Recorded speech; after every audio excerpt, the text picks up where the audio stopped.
Let's start by reminding ourselves where we've been and where we're going here. The very beginning of the book was trying to make a case that we all have a leadership opportunity, and in order to lead well, in order to live our lives well, in a world now that's changing very rapidly, that's very complex, that forces all to make a lot of decisions, we have to have a kind of a strategy, a way that we approach living our lives. And we're working our way through a three-part strategy. The first piece of it was understanding, laying a foundation, understanding what we care about, what we're here for, where we want to go, what we stand for, these kinds of questions. The middle, second part of our strategy was about confronting the big choices in life with a set of tools that will enable us to be good decision makers.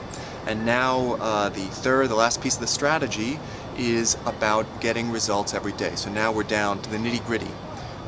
Yes, I know where I want to go in life, and I feel like I make good choices in terms of who do I marry, when to retire, what do I do with my money, and so on, but I still have to get results today, Monday, Tuesday, Saturday, and this is not easy to do in the modern world. There's a book that was a bestseller a few years ago, a great book by two authors, Ram Charan and Larry Bossidy, and then the name of the book was Execution: The Discipline of Getting Things Done. And the basic idea of the book was that companies often are very good at laying out strategies, plans, where they want to go, but it's very hard to get results on a day-to-day basis. It's hard in organizations and companies because they're complicated, they're political, you have to get buy-in and agreement from all kinds of different people, things change around you, and all of those same things are true of our individual lives when we're at home or whatever we're trying to pursue. Life now is filled with email, distraction, meeting, phone call, cell phone, text. And so, we find that we get to the end of the workday and we never get to our number one priority. So it's hard to get results. I read an interview not long ago with Larry Kellner, the guy who's chairman and chief executive of Continental Airlines, and he describes the way he had to live his life, which I think is the way most of us live our lives. So he says, I'd kind of come in and I'd have like a yellow pad and this list of the things that I want to get done in the course of the day. And then I'd go through my day, and his day would be a meeting here and a meeting there, and he's out of his office, or in our case away from home, for most of the day. And so at the end of the day he'd come back and he'd kind of cross a few things off, and then he'd read his email, listen to his phone messages, and he'd write a few more things on the list. And I think a lot of us live that way. And he says, if I could read at one point, this is the conclusion he came to.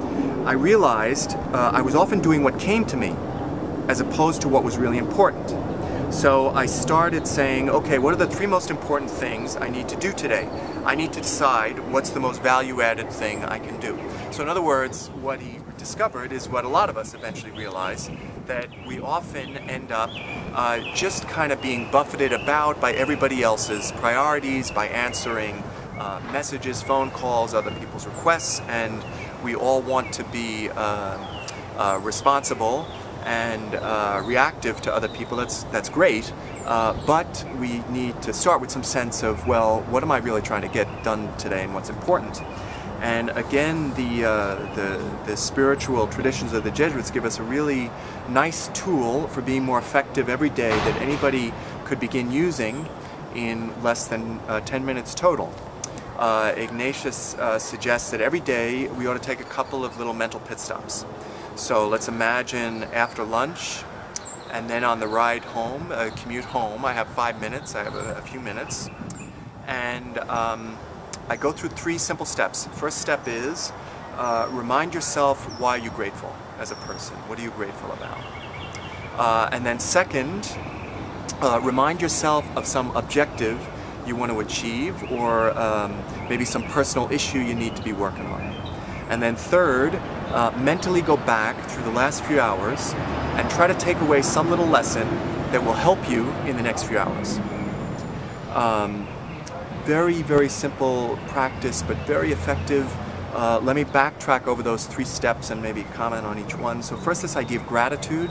We live in an era where we tend to be very results driven, very problem focused. What do I need to fix? What's going wrong? What do I need to do? And that type A instinct is great. I mean, that's how we get results. But it also can have very stressful byproducts. You know, we spend our whole life kind of problem focused and stressed and worried, and that in the long run does not make us very productive. And you're probably aware of this school of so-called positive psychology that tries to do research into you know, what makes people happy and productive and so on. And one of their interesting findings is that people who are grateful tend to be happier. And we know for a fact that people who are happier are more productive. We've long known that. You know, they do these interesting research studies where, for example, they divide a class into two groups, and they ask half the people in the class to keep a journal for a month of things that they're grateful about.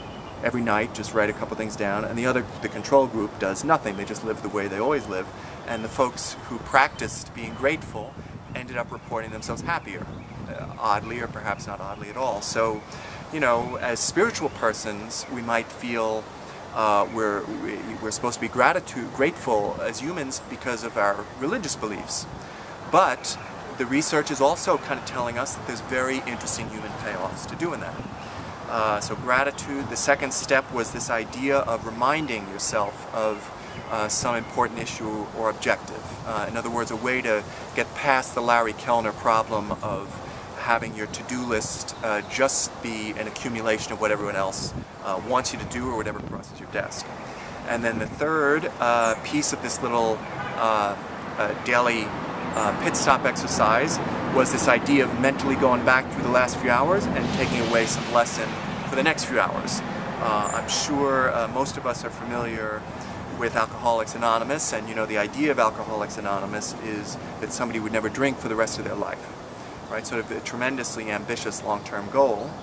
But you also know that the mantra of Alcoholics Anonymous is one day at a time. So in other words, this same kind of wisdom is in this little mental pit stop process I just described as Alcoholics Anonymous is understood, namely that the only way we're really capable of attacking very ambitious goals is somehow by breaking them into bite-sized chunks. So I appreciate you taking the time to participate in this survey session and this discussion group that we've done. And I appreciate folks making comments and sharing them, and I hope you got something out of the book. Thank you very much.